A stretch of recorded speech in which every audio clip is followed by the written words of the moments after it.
Hello, and thank you for joining us for today's message. I'm Eric, the lead pastor of South Mountain Community Church. Thank you for taking just a bit of your time to be with us today.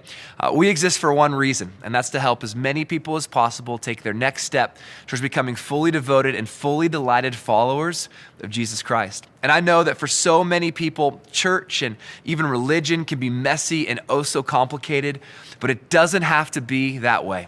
Here you can belong before you believe. So our hope is that your first visit with us is enjoyable, meaningful, and unlike the church experiences of your past. We also think that the best way to experience delight is with others in person.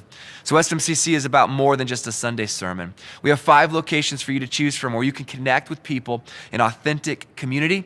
We want every message you hear to engage your head, your heart, and your hands for a life of full delight. So with all of that in mind, enjoy today's message.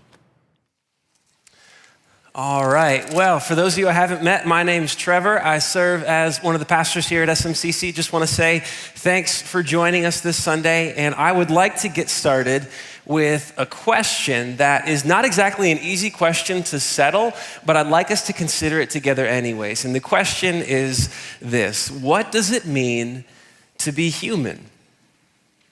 What does it mean to be that which you are, that which I am? What does it mean to be human? It's not exactly the easiest question in the world to answer in a definitive and final way.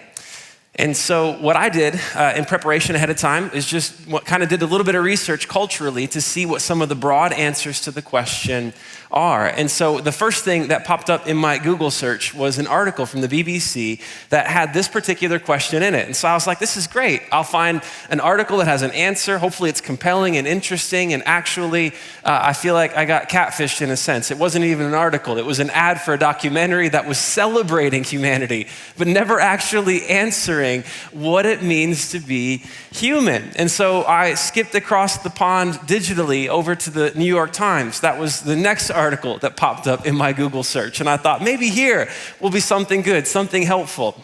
But instead, it was just a philosopher basically saying that the question itself isn't even worth answering. It just displays humanity's narcissism and how we're far more interested in ourselves than we are in any other creatures that inhabit this earth.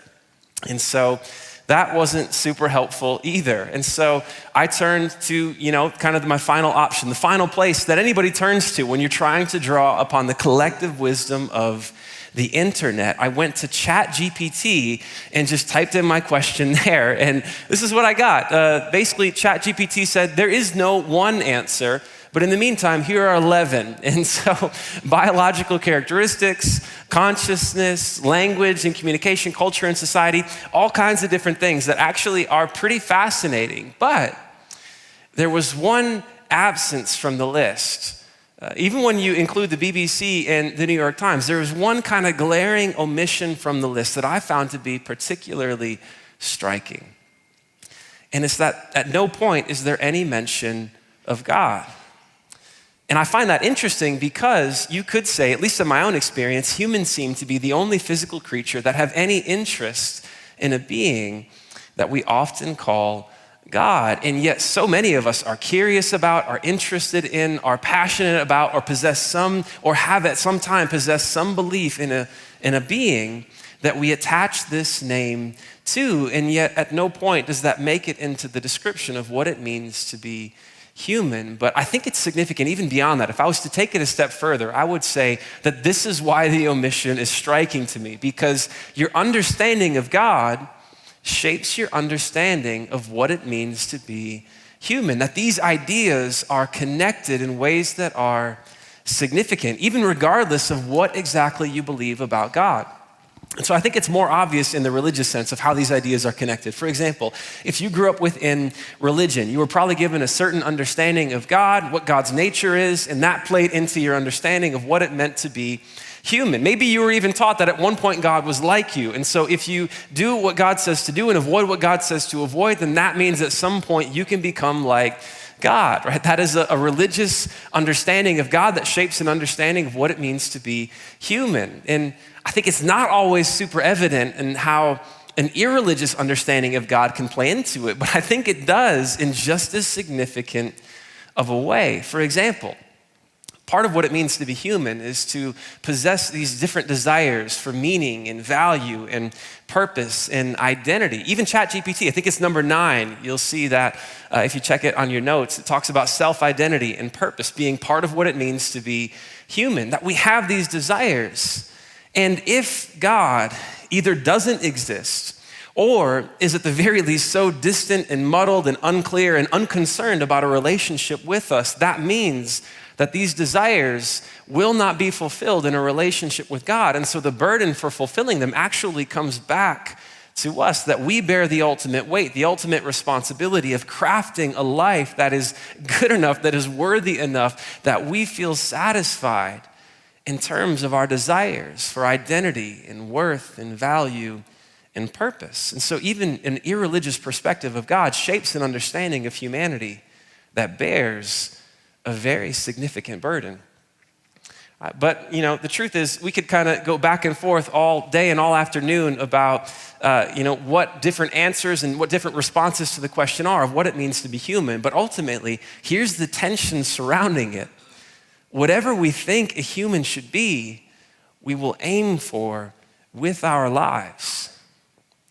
Whatever our answer is, whether it's conscious or even subconscious, it is the thing that we are actively aiming for with our lives. And if we're wrong, it means that day in and day out, we are making decisions that are actively leading us further away from that which we are intended to be.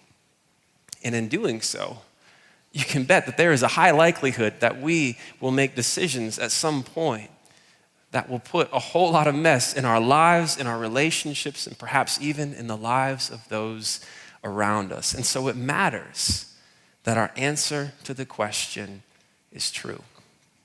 And so with that, I'd like to continue our series today called Contours, the Shape of John's Letters, where we've been working through the letter of 1 John, and we'll get into 2nd and 3rd John as well. And what we've seen so far is that throughout these letters, John has a very particular writing style that's a little bit different from what we see in some of the other New Testament writings, where in some of the other writings, you get almost like a Mona Lisa oil painting style of detail, where there is dissection and analysis and explanation of so many different ideas, where rabbit trail after rabbit trail is explored and gone down. Whereas within John's writings, you see a different style at play, where instead of dissection and analysis, he is sketching these images that he's putting in a gallery to present to his readers, to give them a general understanding, an overall feel of the shape of the most important ideas of this life.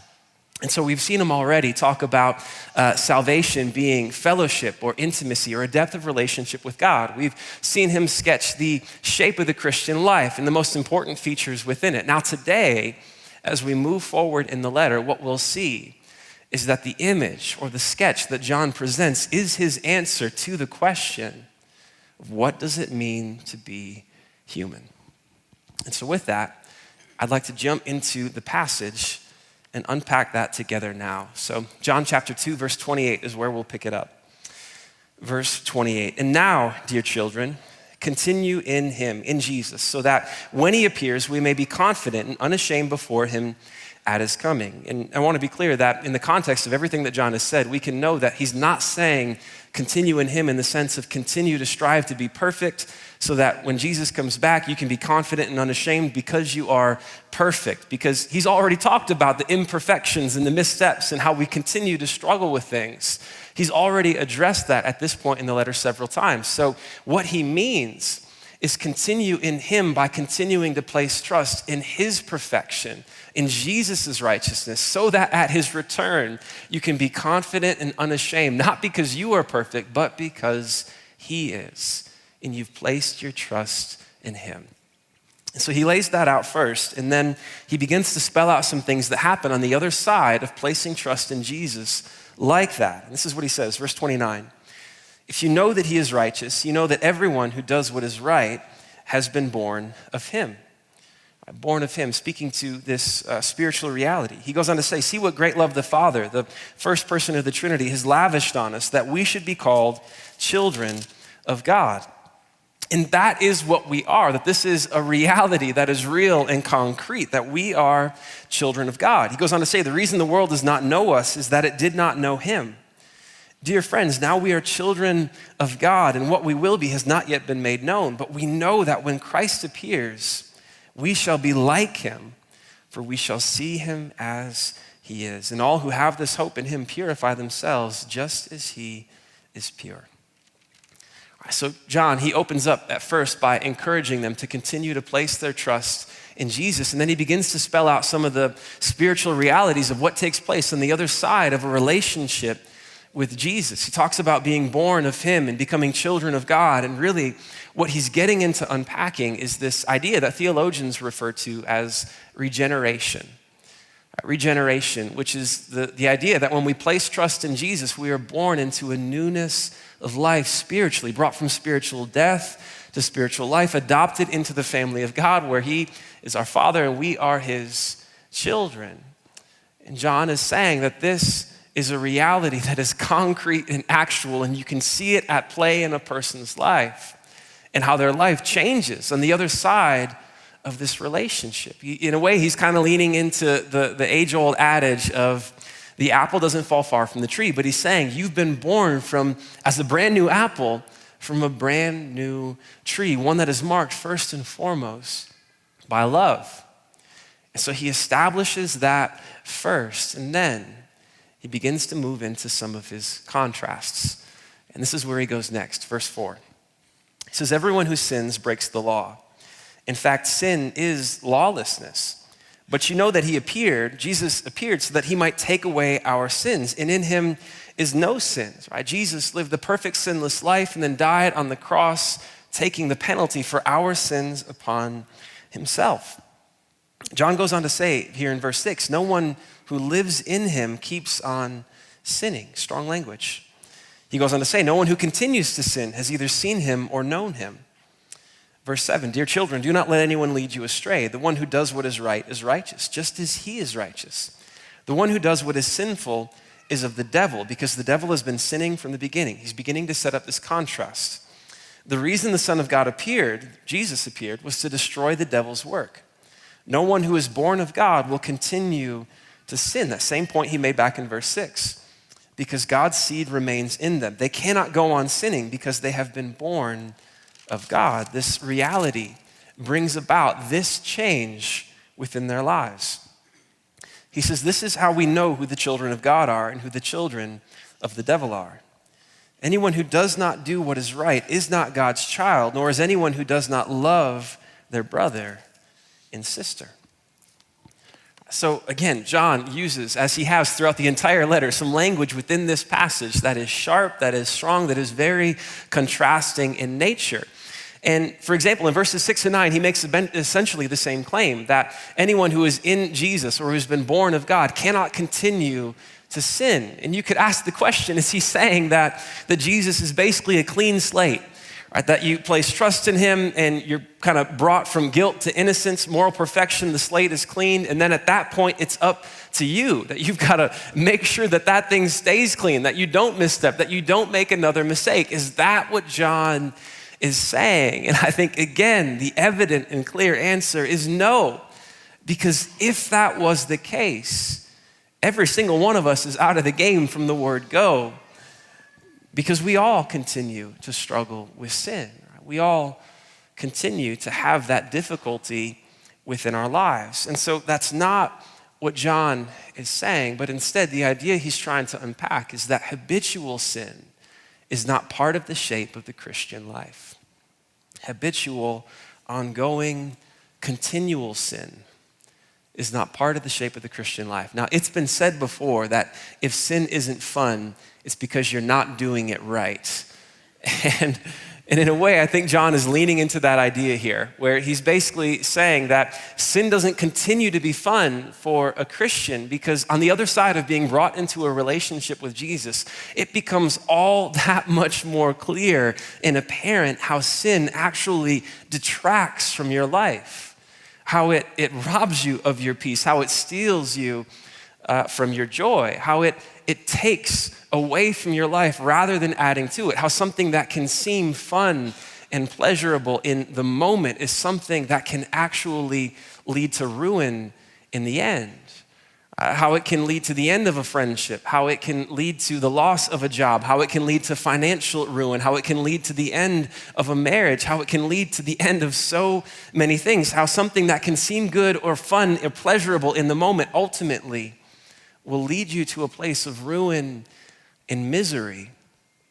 John's saying on the other side of a relationship with Jesus, that process becomes all too clear. And for that reason, it is difficult to continue to allow the things that we struggle with in our lives, that the natural thing to do is to work to get them out, because it's so clear that they detract from the quality of life that we desire. And I think another way to put it is that what John is saying is that sin is the unraveling of the human shape.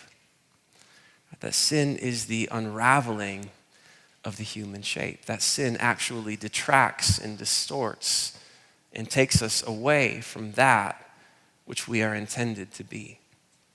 And so he lays that out sort of theoretically here in this passage. And then as he continues on, he actually presents a case study that demonstrates exactly what he's saying. This is what we see in verse 11. He says, "For this is the message you heard from the beginning. We should love one another." And he says, "Do not be like Cain." You might ask, well, who the heck is Cain? Was it someone in the community that he's saying, don't be like that guy? Well, no, it's not that. Cain is a guy that comes from a story that's recorded in Genesis chapter 4, sort of the original true crime narrative where Cain actually murders his brother. And we'll revisit that in a second, but I want to read the passage to the end. He says, "Do not be like Cain, who belonged to the evil one and murdered his brother. And why did he murder him? Because his own actions were evil and his brothers were righteous." He goes on to say, "Do not be surprised, my brothers and sisters, if the world hates you in the same way that Cain hated Abel. We know that we have passed from death to life, that we've been born into a newness of life spiritually because we love each other. Not that we have to love in order to be brought into this, but love is the thing that results from it. In a sense, love is the evidence that indicates that this has happened." That's why he goes on to say, "Anyone who does not love remains in death. Anyone who hates a brother or sister is a murderer, and you know that no murderer has eternal life residing in him." And this is how we know what love is.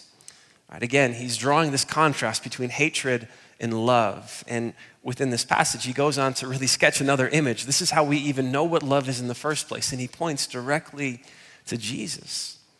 He says, Jesus Christ laid down his life for us. His death on the cross is what gives us the clearest understanding of what love is. And we ought to lay down our lives for our brothers and sisters. And so John gets really practical about what this looks like. He says, if anyone has material possessions and sees a brother or sister in need but has no pity on them, how can the love of God be in that person? Dear children, let us not love with words or speech, but with actions and in truth. Okay. So there's a lot within that passage, but if we go back to the beginning, he starts with this case study of Cain and Abel. Again, going back to Genesis chapter 4, two brothers who present gifts to God, and Abel's is received as good, and essentially his gift brings joy and delight to God, but for some reason Cain's doesn't. And it's not because God is petty or difficult to buy gifts for, but it's because there's something off about Cain's attitude, and you can see that because on the other side of this exchange, he sees that Abel's gift is, in a sense, more successful than his. And his response to that isn't to learn from it, isn't to draw a lesson, isn't to be humbled by it, but his response is to become jealous and bitter and angry with his brother. And it's not the kind of thing where he has those emotions in a moment and he processes them in a helpful way and he kind of works through them, but he continues to sit and to stew in them until they grow and they grow and they grow and they morph into something else entirely. They turn into hatred. So much so that one day Cain goes out into the fields where he knows his brother will be and where they'll be all alone. And he finds him, he finds Abel, and he kills him.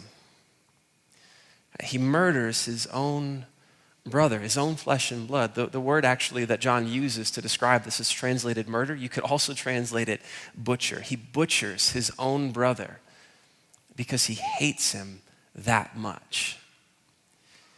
And again, John is presenting this as a case study to show what sin does to the human shape, that sin is the unraveling of the human shape. And I think what the case study presents as clearly as can be presented is that love is central to the human shape, but sin unravels it into hatred. Love is central to what we are and what we are intended to be, but sin produces hatred instead. There's this famous painting called Ecce Homo. At least that's my best guess of what it's called. It translates into Behold the Man, by referring to the words of Pontius Pilate in reference to Jesus. And this painting was made back in the 1930s in a church in Spain, where it has adorned the walls and the inside ever since then. Really beautiful portrait of Jesus. But as with anything over the course of time, it began to get a bit weathered, a bit worn down, a bit tattered. And so it needed to be restored. So one person took it upon herself to restore the image, to restore this particular painting. But you could say, unfortunately, she fell slightly short of the mark. This is the painting. The original's on top. I don't know if that was clear, but that. and I throw this up there just to show that sin does the very same thing to us. It makes a promise that it can deliver on what we want. That if what we want is love in relationships in the context of our life, then sin promises you can get it by going this way. But what you find is that it offers less. Right? That it promises more love in relationships, but it delivers less. It promises better friendships, but it delivers less. It promises more peace and rest, yet it delivers less. In every case, it promises more and better in everything that you want, but all it has the ability to deliver is less. And I think most of us know that from experience, because we have bought into the lie. We have made the decision. We have built our lives upon it, only to find that the promises were empty. Because sin is not what we were made for. Sin is the unraveling of the human shape. And if there's one thing that's been clear from the beginning of John's letters all the way through, as he writes again and again about how God is light and love, and as we are born of him, as we become his children, the thing that changes in us, that is the very indication of ultimately what we are made for, that what John is trying to present to us is that the clearest understanding of what we are intended to be is that humans are made for love. Humans are made for love, which is why sin has a tendency to impact us in that particular area the most. That what it does is it damages our relationships. It damages our relationship with God and with each other. It impacts even our capacity for love. That sin robs us and steals us of so much because it is the unraveling of what we were intended to be. But thankfully, Jesus has made a way for us to be remade in love, to be restored in a real and accurate and true way. Through his life, through his death on the cross in our place and for our sin, and ultimately through his resurrection, through his victory over sin and over death. He has given us the chance to place our trust in him and with him, and to be remade in love on the other side. And I find the words of one theologian, C.H. Dodd, the Welsh theologian, particularly helpful in unpacking really how John is saying that Jesus here, he not only extends love to us, but he gives us the clearest picture of what love is. And I think C.H. Dodd has a way of stating that very clearly, that you can see from Jesus' supreme example that love is the willingness to surrender that which has value for our own life to enrich the life of another. Love is the willingness to surrender that which has value for our own life. Jesus actually surrendered his actual life itself, entering into death in order to bring about the possibility that we could have and know and enjoy life, and a life marked by love and relationships and joy. He is the supreme example of this. And yet the truth is that this is a reality in every context of life. In our romantic relationships, be they dating or engaged or married, to lean further into love is to lean further into what we're made for. In the context of our families, right? In our parenting and the way we respond to our own parents, to lean further into love is to lean further into what we're made for. In our friendships or our relationships with our coworkers or even our neighbors, to lean further into love is to lean further into what we're made for. And I think it's significant that even within this passage, the context is that John is writing to a community of people who have trusted in Jesus, a community very similar to what we have here today. And I think it's always been the case with SMCC that the church has been a context in which people have sacrificed that which has value for them in order to enrich the lives of others. And I think two of the things that you could say that we value most in this life, that I value most in this life, are my time and my money. And yet within the context of this community, people give up both regularly in order to enrich the lives of other people. And there's a relational component to that. Because on the other side, so many of us have benefited from being the recipient of other people's sacrifices. And yet what Jesus is extending to us is the invitation to do the very same thing, to be willing to lean further into love, to give up that which has value for us, to enrich the lives of others. But the curious thing is that because we are made for love, as we lean further into it, further into sacrifice, further into giving up things that actually have so much value for us, the result is not less, but more. Because we're leaning into that which we were made for. That's why the bottom line is, the more we align ourselves with love, the more we align ourselves with joy. Thank you so much for joining us for today's message and trusting us with your time. If you'd like to connect with one of our pastors or staff, you can easily do that by visiting smccutah.org/connect. When you fill out that quick form, they will get back to you within a few days and be able to connect with you.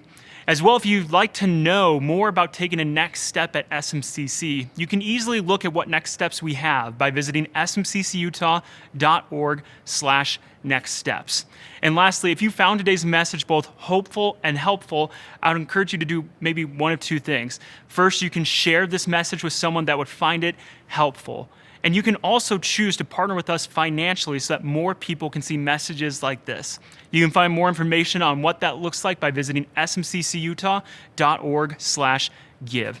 Again, thank you for joining us today, and I hope to see you at one of our locations soon.